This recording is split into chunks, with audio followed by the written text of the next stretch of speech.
नमस्कार।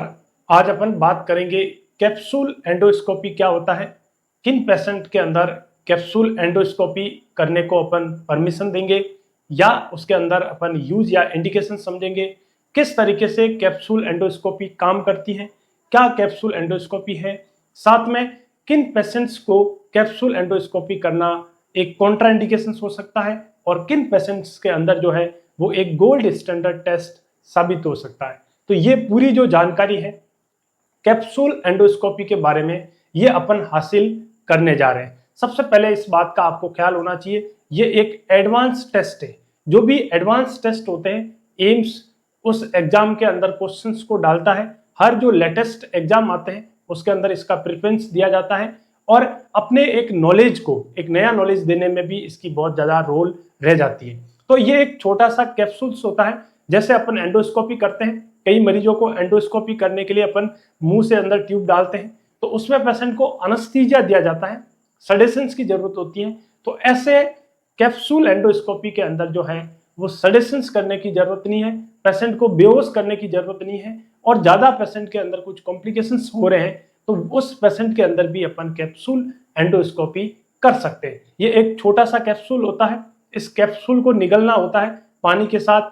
इससे पहले पेशेंट का बोवल का प्रिपरेशन करना है, बोवल को क्लीन करना है, डॉक्टर की सलाह के अकॉर्डिंग जो है बोवल को क्लीन करना है।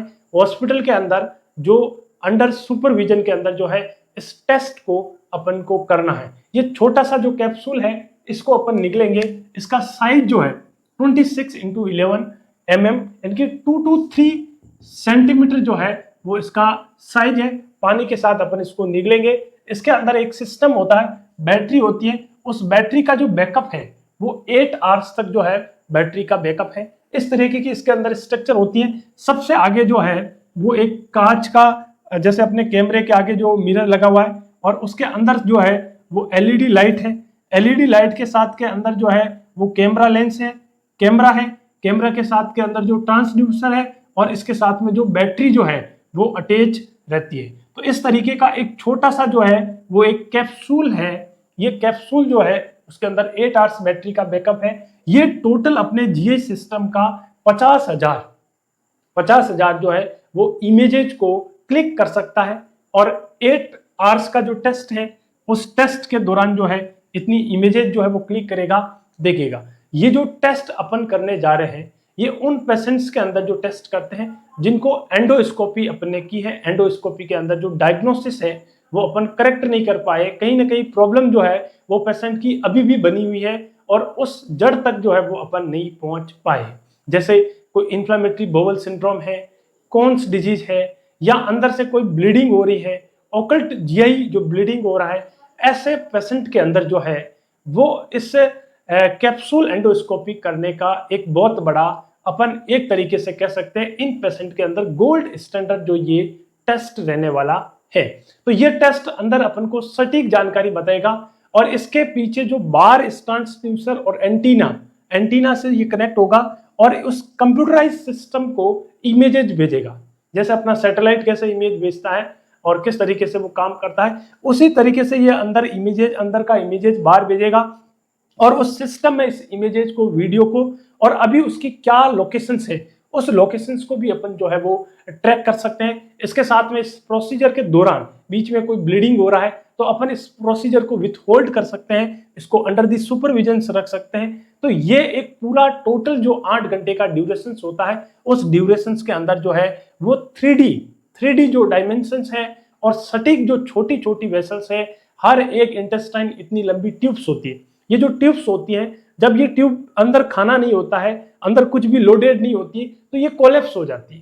तो अंदर का जो इस बोवल को अंदर से देखने के लिए हर एक पार्ट को जूम करके देखना, 3D के अंदर देखना और छोटी छोटी जो ब्लड वेसल्स कोई लीक हो रही है, ब्लीडिंग हो रहा है, कोई कॉन्स डिजीज है, अंदर कोई इरिटेबल बोवल सिंड्रोम है या फिर ऐसी जो प्रॉब्लम जो है टीबी का डायग्नोसिस है, ट्यूमर्स हो गए, कई सारे ट्यूमर्स है, उनका अपन को इमेजेस भेजेगा। उस इमेजेस से अपन उसकी एक लोकेशन सेट करेंगे और उसका जो इमेजेस का डायग्नोसिस करेंगे और उस डायग्नोसिस के अकॉर्डिंग जो है वो अपन नेक्स्ट जो ट्रीटमेंट मोडालिटी है या जो भी प्रोसीजर है वो अपन को इसके अंदर जो है वो मदद मिलने वाली है। तो अब बात करते हैं, तो ये जो इमेजेस जो आ रही है उसके अकॉर्डिंग अपन करते हैं। इस बात का भी हमें खास ख्याल रखना है, कॉन्ट्रा इंडिकेशंस यानी कि कौन से पेशेंट के अंदर जो है ये करना कई बार जो है वो घातक साबित हो सकता है। जैसे मान लीजिए पेशेंट के अंदर स्ट्रिक्चर्स है, स्ट्रिक्चर वाले पेशेंट को नहीं करेंगे। बोवल के अंदर कोई तरीके का ऑब्स्ट्रक्शंस है, या फिर गैस्ट्रोपेरेसिस है, या अपन यूं कह सकते हैं कि पेरिस्टालसिस मूवमेंट नहीं है पेशेंट का, कोई पेट में मूवमेंट नहीं है, तो वो इस तरीके का ये जो है वो बोवल आगे की तरफ नहीं जा पाएगा। सूडो ऑब्स्ट्रक्शंस है। ये जो सारी जो प्रॉब्लम्स हैं, इन प्रॉब्लम्स के अंदर जो है कैप्सूल एंडोस्कोपी अपन एज ए कॉन्ट्रा इंडिकेशंस के तौर पे हमें ध्यान रखना है। और इसके बाद में पेशेंट को एंडोस्कोपी हो जाने के बाद में डॉक्टर का प्रेस्क्रिप्शंस अंडर दी सुपरविजन्स, कैसी डाइट लेना है, ये सारी जो जानकारी है वो डॉक्टर की सलाह से और एक हेल्थ केयर सेटिंग, उसके प्रोटोकॉल और पॉलिसी को फॉलो करते हुए हमें आगे की तरफ जो है वो बढ़ना चाहिए। साथ ही इस बात का ध्यान रखना चाहिए कि जब ये बोवल से बाहर आ जाए तो इसको वॉश करना है, वॉश करने के बाद में इसको वापस से उसका रिटर्न करना है, और उसके बाद में इन्फेक्शन कंट्रोल की पॉलिसी को आपको फॉलो करना है, इसको यूज करना है या नहीं करना। तो ये एक अपन ने शानदार एक नया एडवांस टेस्ट के बारे में अपन ने बताया है, कैप्सूल एंडोस्कोपी क्या है।